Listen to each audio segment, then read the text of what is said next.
नमस्कार माऊली, मी कौस्तुभ आणि मी आलोय हिंदू धर्माची राजधानी, जगातलं सगळ्यात जुनं शहर काशी अर्थात वाराणसीमध्ये. काशीला यायचं असेल तर महाराष्ट्रातून डायरेक्ट रेल्वे भेटतात, पण मी आलोय अयोध्येवरनं दर्शन घेऊन. अयोध्येपासून काशीसाठी डायरेक्ट बसेस भेटतात, ज्या साधारणतः 5 तासात आपल्याला काशीला सोडतात. येताना रस्ते खूप चांगले म्हणून बसनं अजिबात त्रास होत नाही. काशीत आले की पहिला प्रश्न पडेल, राहायचं कुठं? काशीत भरपूर हॉटेल आहेत, रेस्टॉरंट आहेत, डॉर्मिटरीज अवेलेबल आहेत. मी फक्त एक सजेस्ट करेल की तुम्ही येत असाल तर काशी विश्वनाथ मंदिरापासून 1-1.5 किलोमीटर अंतरातच तुमचा स्टे घ्या. मी वॅगॅबॉन्ड स्टे हॉस्टेलमध्ये आधीच बुकिंग केली होती, म्हणून गेल्यावर अजिबात धावपळ झाली नाही. ते मला पडलं 2 दिवसासाठी 900 रुपयात. मी भरपूर दूरचा प्रवास करून आलो होतो, म्हणून खूप भूक लागली होती. इथलं काशी चाट भांडारचं टमाटर चाट खूप भारी ऐकलं होतं, म्हणून तिथं जाऊन टमाटर चाट खाल्लं. बनारसमध्ये आल्यावर पान पण खाल्लंच पाहिजे. पान खाल्ल्यानंतर इथल्या गल्ल्यांमधनं मी फिरत होतो. बनारसच्या गल्ल्यांमधनं फिरता फिरता मी येऊन पोहोचलो होतो मणिकर्णिका घाटाजवळ. रस्त्यातच दिसणारी सरणाची लाकडं आणि विधी सामग्री पाहून एकदम निगेटिव्ह फिलिंग येत होती. घाटावर आलो तर पहिलं दिसलं रत्नेश्वर महादेव मंदिर. या मंदिराच्या मागच्या बोळीतून घुसलो तर समोरच दिसल्या मणिकर्णिकावर जळत असणाऱ्या चिता.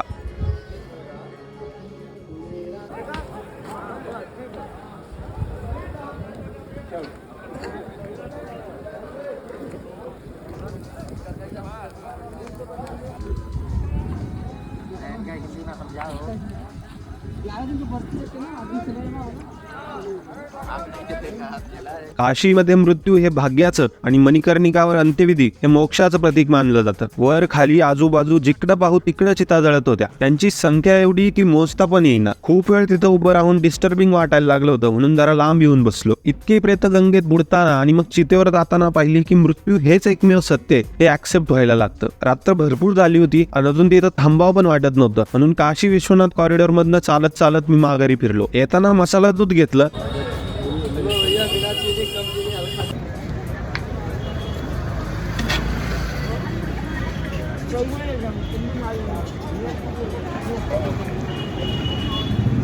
वाराणसीमध्ये दुसऱ्या दिवशी सकाळी मी निघालो काशी विश्वनाथ दर्शनासाठी, पण दीना चाट भांडारनं माझी वाट अडवली. इथला आलू टिक्कीन गुलाबजाम एवढं भारी लागलं की सांगताना पण माझ्या तोंडात पाणी येतंय. वाराणसीच्या मोक्कार गर्दीमधनं वाट काढत काढत मी काशी विश्वनाथ मंदिराजवळ आलो. मुख्य गेटनं न जाता मी दुसऱ्याच गेटनं आलो होतो, पण तिकडनं दर्शन फक्त 10 मिनिटात झालं. मंदिरात इलेक्ट्रॉनिक डिव्हाइसेस अलाउड नाहीयेत, म्हणून ते बाहेर मंदिराच्या लॉकरमध्येच ठेवले होते. तासभर मी मंदिराजवळच बसून होतो, कारण तिथे एकदम पॉझिटिव्ह एनर्जी फील होत होती. प्रसाद घेऊन मलाई खात खात मी काल भैरव मंदिराकडे चाललो होतो.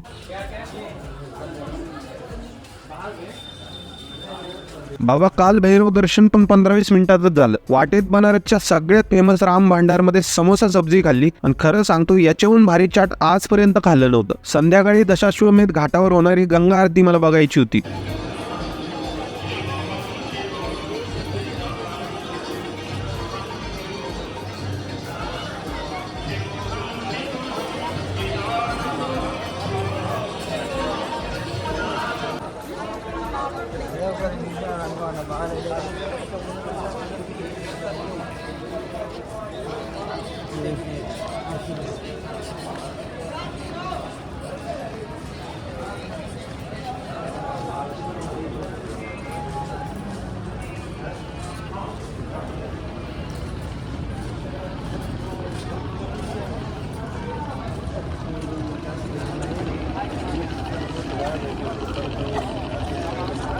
पण जाता जाता मी एका ठिकाणी थांबलो, मणिकर्णिका घाटावर. इथं यायचं नाही ठरवून सुद्धा इथे यायची माझी दुसरी वेळ. दशाश्वमेधला मी गेलो तेव्हा घाटावर बसायला चांगली जागा होती, पण बोटवाला म्हणे 100 रुपयात तुम्हाला गंगेतून आरती पण दाखवतो आणि एक राईड पण देतो. त्यातनं आरती तर काय चांगली दिसली नाही, पण नदीची राईड एकदम भारी झाली.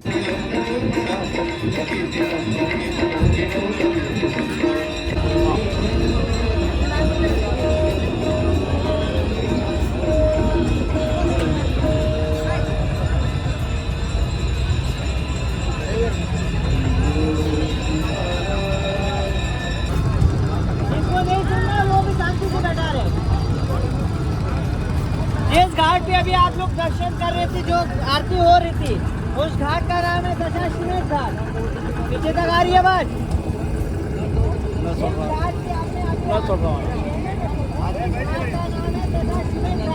श्री रामचंद्र के पिताजी राजा दशरथ जी यहाँ पे 10 बार अश्वमेध यज्ञ करवाए थे, इसलिए इस घाट का नाम दशाश्वमेध घाट पड़ा. ठीक है सर. ये सामने जो बिल्डिंग देख रहे हैं, ये बिहार में एक स्टेट पड़ता है दरभंगा। वहाँ के राजा ने इस महल को बनवाया, इसलिए इस घाट का नाम दरभंगा घाट है। ये आज के टाइम में होटल है, इस होटल का नाम है बिरजामा पैलेस। ये बनारस का ताज होटल से भी महंगा है। एक दिन का चार्ज 40 से 45 हजार रुपये है। बिरजामा पैलेस दरभंगा स्टेट का है वो। दरभंगा राजा का नाम दरभंगा। पहले के टाइम में क्या था कि ज्यादा वाहिनी नहीं बड़ी बड़ी हुआ करती। अरे वो तो इतना तेज बोल रहा हूँ। क्या घुमाना? खुद को घुमाना बोल रहे, खुद को घुमाना, पूरा घुमाना ना। अच्छा मैं पूरा घूमूं? अच्छा देखिए ये कलकत्ता, ये चौकी घाट है, ये चौकी घाट है।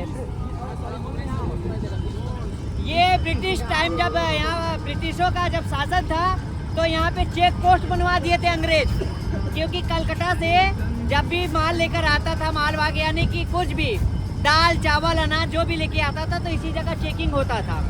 इसके बाद फिर सिटी में उस सामानों की सप्लाई होती थी। सभी हाथ जोड़ के प्रणाम कर लीजिए।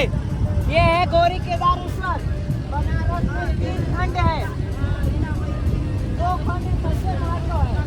पहला है काशी खंड, जहाँ पे गंगा आरती देख रहे थे वो काशी खंड है, और ये जो ये है जिस जगह पे वो केदार खंड है, ये गौरी केदारेश्वर मंदिर है। ये भी एक ऐसे ज्योतिर्लिंग है जहाँ से धरती में से सती के साथ शिव उत्पन्न हुए हैं। और सबसे महत्वपूर्ण बात, यहाँ पे खिचड़ी का भोग लगता है। खिचड़ी जो शनिवार को चढ़ता है, शनिदेव का प्रसाद, ये खिचड़ी का यहाँ भोग लगता है। यहाँ के पुजारी बनारसी नहीं है, साउथ इंडियन है, इसलिए सारी देखिए मूर्ति ध्यान से अगर देख रही हो तो देखिए साउथ इंडियन का पूरा उनका जो भाषाएं लिखी हैं वो है, और ऊपर उनके देवी देवता।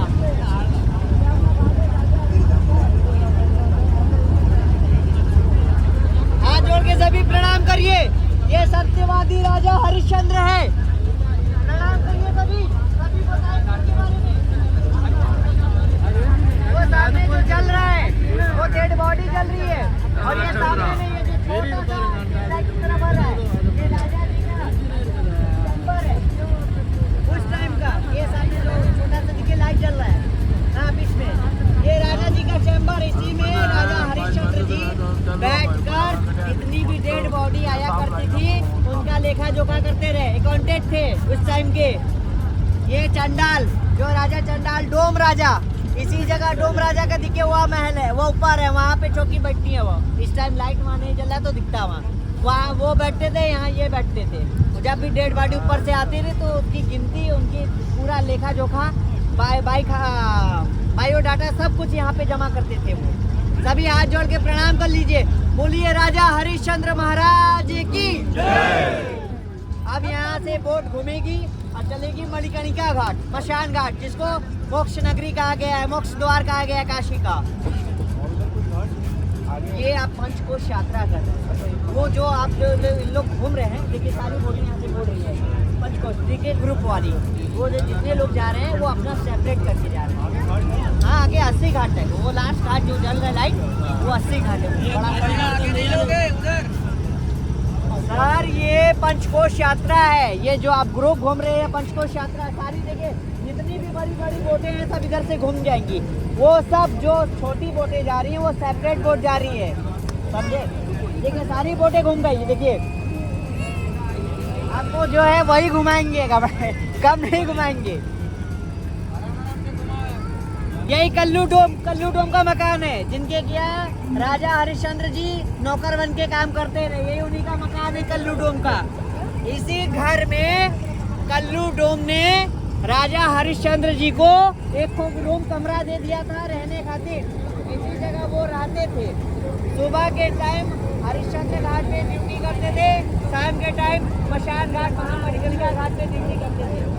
और सबसे रहस्य में बात, कोई भी बोट पे कोई जो गाइड करता है ये कभी नहीं बताएगा आपको। आज भी 450 साल से पुरानी बात है, मणिकर्णिका घाट की जो डेड बॉडी जली हुई लकड़ी होती है इनके घर आती है, इसी डेड बॉडी वाली लकड़ी पे इनके घर खाना बनता है, पहला जो चूल्हा जलता है उसी पे खाना बनता है और सबसे पहले खाना यही खाते हैं। डेड बॉडी की जली हुई लकड़ी पर खाना बनता है इनका। राजा हरिश्चंद्र, हाँ वो बताओ ये कल्लूडो। देखिए इस घाट का नाम है मीर घाट। ये जो सीढ़ी ऊपर अंधेरा नहीं दिख रहा है, ये वाला इस घाट का नाम है मीर घाट। वो पेड़ देख रहे हैं, पेड़ जो छोटे से पेड़ के पीछे एक बल्ब जल रही है सफेद वाली, वो ऊपर में मीराबाई का मकान है। सुबह में इसी जगह भजन कीर्तन करती थी।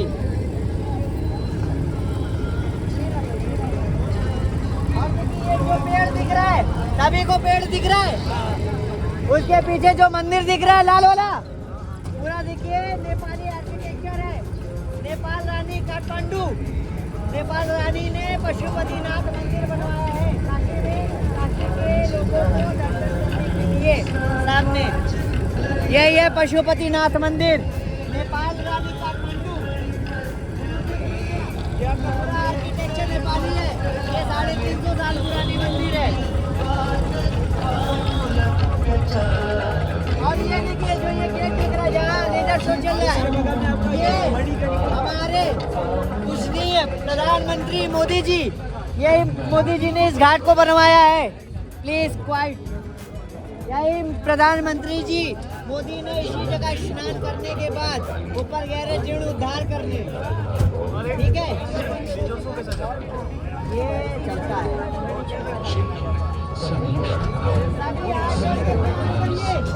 ये जो चल रहा है ये महामणिकर्णिका घाट है, मोक्ष नगरी जिसको कहा गया है। यही गेट है मोक्ष धाम का। यहाँ 24 घंटा डेड बॉडी जलती ही रहती है। By plane, by car, by bus, जितने भी है, बाई बोट, यहाँ पे डेड बॉडी लेकर आया जाता है, यहाँ जलाया जाता है। हिंदुस्तान का कह सकते हैं सबसे बड़ा मशान घाट यही है। यहाँ पे भी नीचे भी जल रही है, देखिए उस पर भी जल रही है ऊपर। सबसे बड़ा मशान। यहाँ पे सबका टाइम रहता है, लाइन लगा रहता है, कब खत्म हो तो मेरा पारी आए। यहाँ 24 घंटा डेड बॉडी जलती रहती है, सुबह शाम रात। आंधी आए, तूफान आए, कुछ भी आए, कोई फर्क नहीं पड़ता, हमेशा इसी तरह जलता रहता है। थोड़ा सा 50 मीटर आगे देखिए वो मंदिर दिख रहा है सभी को, उस मंदिर का नाम है काशी करवट। काशी करवट। वाराणसीत तिसऱ्या दिवशी सकाळी 5:30 ला उठून मरणाच्या थंडीत मी निघालो 80 घाटाकडं, कारण मला बघायची होती पहाटेची गंगा आरती. गंगा आरतीनं पूर्ण वातावरण पॉझिटिव्ह करून टाकलं होतं आणि त्यात भर म्हणजे इथं असणारा सुबह ए बनारसचा शास्त्रीय संगीताचा कार्यक्रम.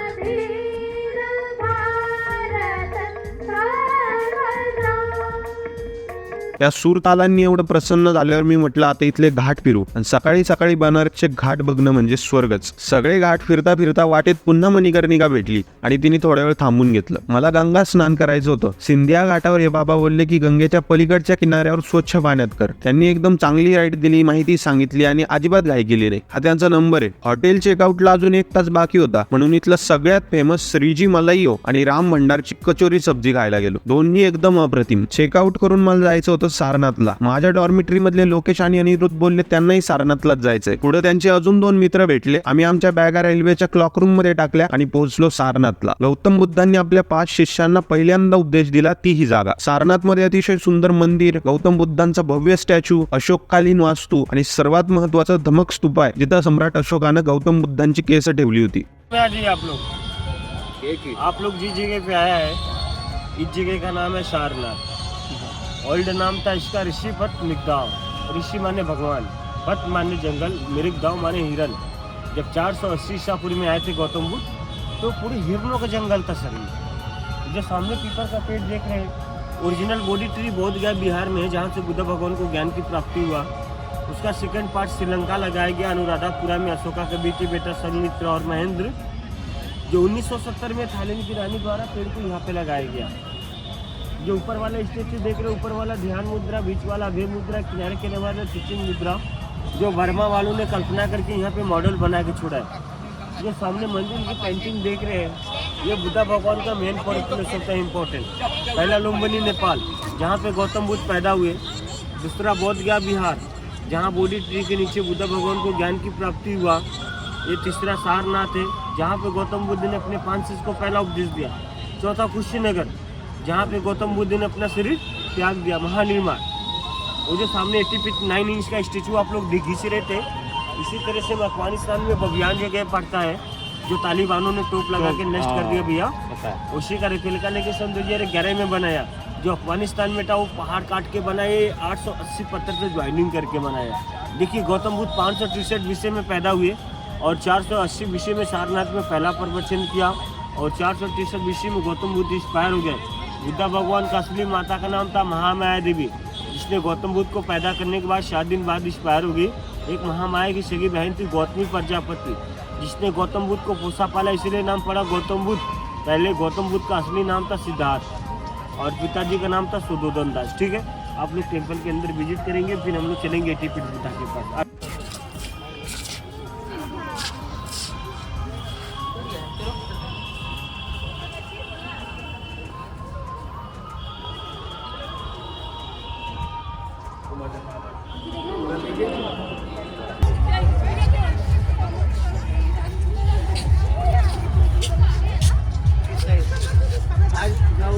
ये सारनाथ का धमे की स्तूप है, जहाँ पे महात्मा बुद्ध ने अपने 5 शिष्य को पहला उपदेश दिया, एक छोटा सा स्तूप बना के।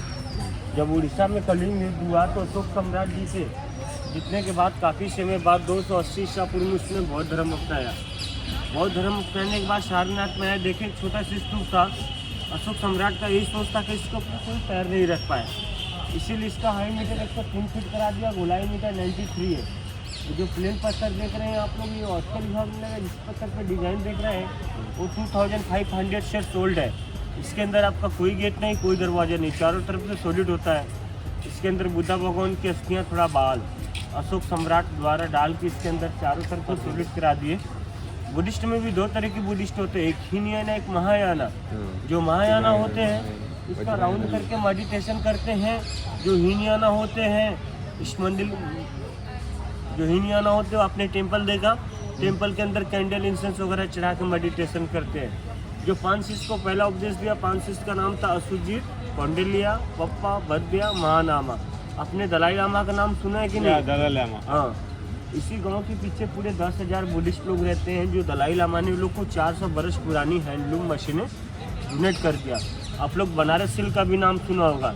इसी गांव में खुद का बुद्धिस्ट लोग बनारस साड़ी, बनारस सूट, बनारस दुपट्टा, इस लोग गाँव में खुद का वीविंग करते हैं। जब ये लोग का कंप्लीट हो जाता है तो बगल में कोऑपरेटिव होता है, वही कोऑपरेटिव के अंदर जमा कर देते हैं। और इधर ही से जितने बड़े बड़े बनारस का व्यापारी होता है, बड़े बड़े शोरूम वाला, बड़े बड़े दुकान वाले, बड़े बड़े होटल वाले, इधर ही से ले जाके बनारस के अंदर बेचते हैं। यहाँ पे आपका कोई GST सेल टैक्स सब फ्री होता है। और कैसे बुद्धिस्ट लोग वीविंग करते हैं, अब उसका फोटोग्राफी भी कर सकता है।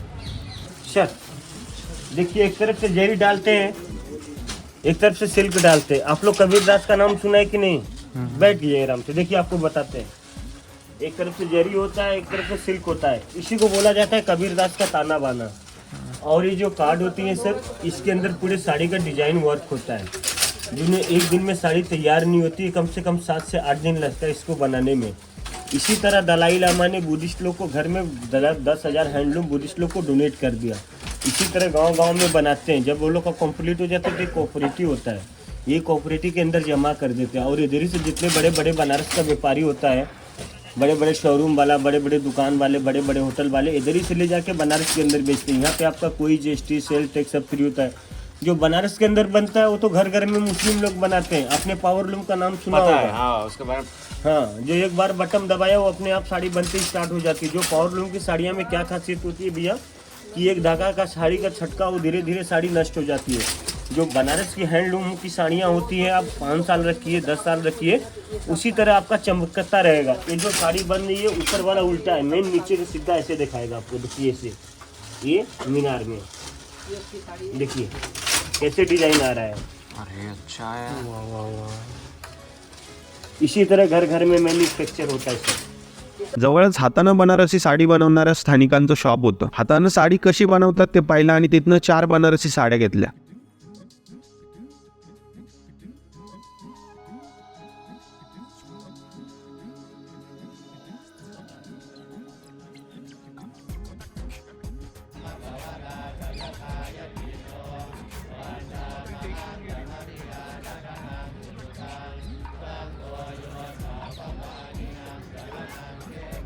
जरा वेळ आजूबाजूला फिरलो आणि आलो वाराणसी रेल्वे जंक्शनवर, कारण रात्री होती माझी रेल्वे.